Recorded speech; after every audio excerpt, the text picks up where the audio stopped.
This is just a sample of the audiobook. To get the complete audiobook, access the link posted in the first comment. We are reaching the end of an era in Everglades history.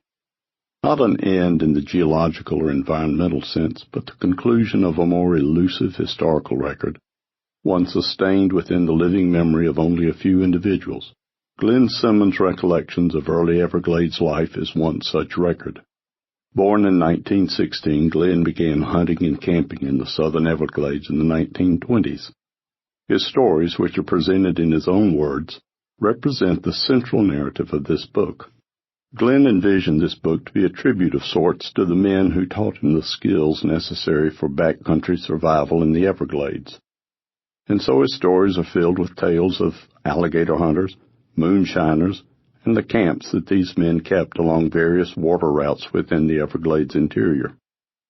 While his account is often humorous, Glen's stories are at the same time veiled with a nostalgia for a lifestyle that was, more often than not, buggy, tough, and solitary, and now practically untenable.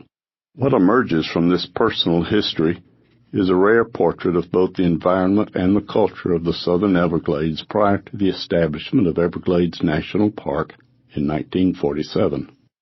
From afar, the Everglades' endless prairies of gray-green sawgrass, punctuated by the occasional tree-covered island, seem deceptively concrete. But after your first step into the glades, it quickly becomes clear, as your feet are enveloped by soft muck and water, that these grassy vistas are not what they initially appear.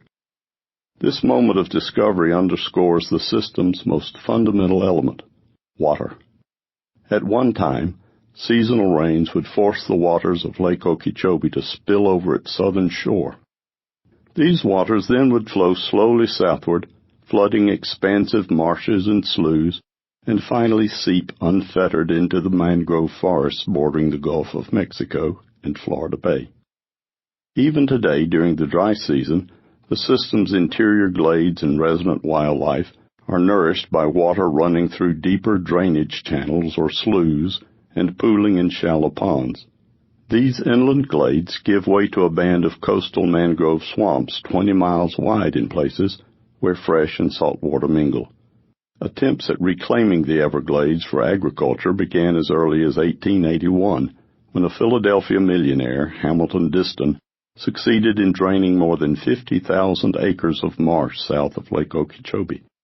Florida Governor Napoleon Bonaparte Broward expanded Diston's earlier reclamation efforts by establishing the Everglades Drainage District in 1907.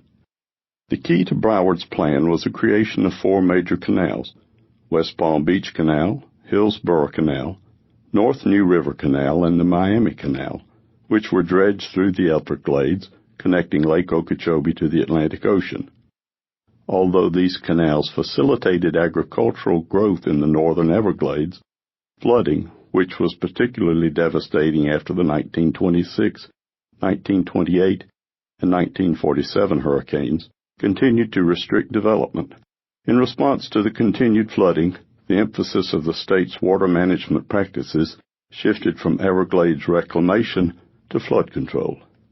Although flood control measures have been in place since the late 1920s, for the past 40 years the Central and Southern Florida Project, a consolidated state and federal water management plan involving numerous levees, water storage facilities, and drainage canals, has played a critical role in the transformation of this water-based landscape.